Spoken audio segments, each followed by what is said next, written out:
Welcome to the first edition of Sports Updates here on Remo TV.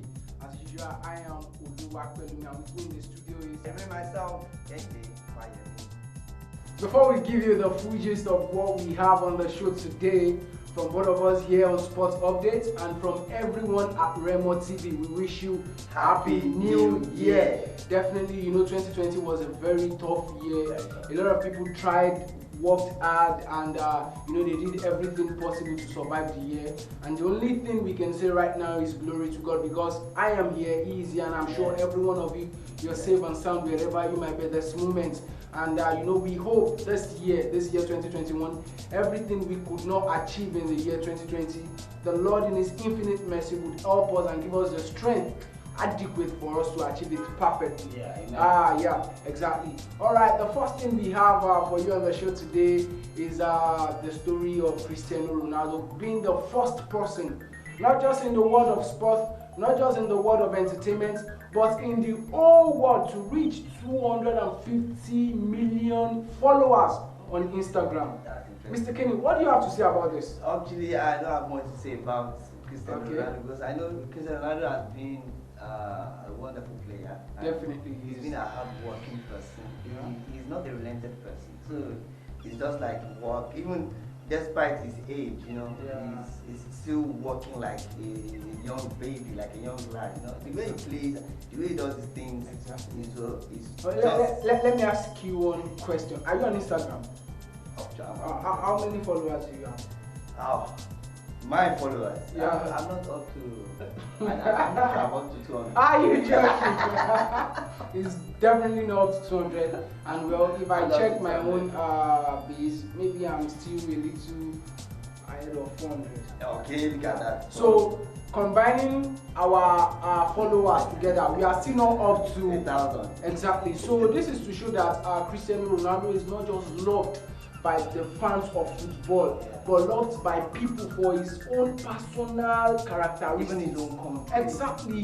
He has a whole lot of businesses he does for himself. He's a model. A lot of people, even those that do not play football, they understand that when you see a player score and jump and show his whole muscle, that signifies the whole personality of Cristiano Ronaldo. So he's been loved, he's still loved, and trust me, he would be loved by a lot of people even after his demise. Though we don't pray for his death right now, but definitely nothing lives without death.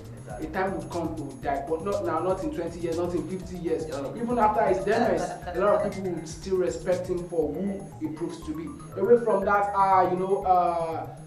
Chelsea Football Club, they've been going through a very, very tough time right from the point they lost to Arsenal Football Club. When Arsenal won the game, consecutively they've won three matches after them. So the win against Chelsea Football Club gave them the morale, gave them everything they need to continue in the game. But unfortunately for Chelsea Football Club, they've not been giving us the best of performances. And even this their last game that they lost 3-1 to Manchester City, the commentator then said something. He said, unfortunately, the lamp in Stamford Bridge is off. I'm definitely sure he's trying to take a jab at Lampard. What do you think Chelsea Football Club is going through a tough time now? Yes, what do you think the solution to the problem? No, to me, Chelsea Football Club, they are not facing any trouble right now, because I believe they have what they wanted. They have everything they needed. I don't know what they are lacking, but what I think they are lacking is the managerial stuff of Lampard, because I believe Lampard don't know how to manage those things. You know, we have players there, but maybe he's thinking of how to manage them or where to fix. You know, Wema, you don't know where to fix him. You don't know where to fix Albert. You don't know where to fix Mount, and we have Pulisic there. You know, Ziyech is injured. You know, people were saying because Ziyech was injured, that was why they are facing all these things. So can we say a player got injured and Chelsea is having problems? Look at Liverpool. Liverpool is having many injury players, but yet he's still trying, at least not to just drop. You know, we are just doing like playing draws and draws and draws like that, but at least they are trying their best. But we just say that the managerial stuff of Lampard is not that good. You know, they just go and work on himself. The most surprising part of this thing, Mr. Kenny, is after the huge amount of money spent to get players like Timo Werner, Kai Havertz, and a whole lot of them like that, they are still not giving us the performance we want them to. And you know, I feel this is just the best time for Lampard to get his head together. He should get his IQ together, because you know, when before they gave him the appointment as the coach of Chelsea Football Club, it was proven that Lampard has 150% IQ level. But apparently now his IQ level seems to be damning, because we've not been seeing the justification. What I want to say about that, you know, okay, he might have his own IQ, not that he's not having his IQ. Okay. He's having his IQ, but when you have a kind of, let me say you have a potential player that you have favorite, and the player is injured, there is no way your IQ will not change. It will actually disturb your IQ, because you know you have the feeling that this is the person that I know can do this thing. And that person you know can do this thing is injured. I don't even know when he's coming back. So, and you are thinking of who is going to replace such person and you haven't seen. So there's no way it won't affect. So that's why you shouldn't have a player. You should have many players. So even if one is injured, you know how to fix him another. So that is just what I see in Lampard. He's having that problem and it's affecting me really. Do you believe very soon Chelsea will get back to track? Now, I don't know. You're not sure about it? I'm not even sure about that. Well, the only thing I would hope they do is get their head together and get back on track. Because checking the EPL table presently, it is still tough and it is not certain for anybody. We have Liverpool on top of the table, followed by Manchester United on the same point, 33, followed by Leicester City. Then we have Tottenham Hotspur. Then we have Manchester City. Then Everton. It's been a very, very tough table, and the competition still goes, because a lot of teams still has a lot of outstanding things. Yes. And like Man City is having two outstanding. Exactly. Man City is having two. Man U is having one. Everton is having one. We have Southampton.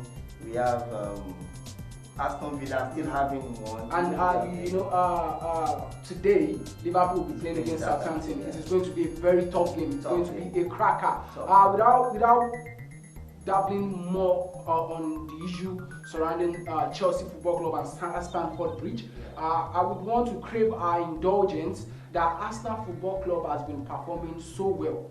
They've been performing so well, and I won't hide my words for that. I am not an Arsenal football fan, but you know, they've been doing good for themselves. The Arteta has proven to be a good match for Arsenal football, despite the fact that the money he needs, everything he needs to get players has not been given to him. He's still giving us the performance, and I believe Arsenal Football Club is going to fight hard to be among the top 4 at the end of the season. Before we discuss, exactly, that is the issue. Before we discuss about the last issue on the show, this episode, our personality of the week is Austin JJ Okocha. He's been a very wonderful player. He's a Nigeria's ex-Super Eagle player. He played for Paris Saint-Germain and a whole lot of other teams. And during his plays, he has been addressed to be the master of dribbling techniques. Yes. And even a lot of people opined that Cristiano Ronaldo, Ronaldinho,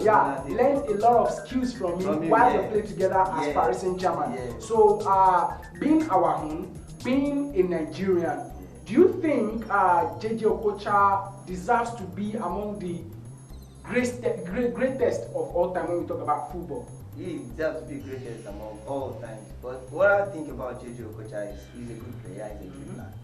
But he left football too early. That's what I would say. I think when he didn't leave football too early, he would have been one of the greatest. I'm telling you. they've not seen the likes of what he has been doing. We've not seen it now because what he did then, no one else has ever done what JJ Okocha has done then when he was still playing.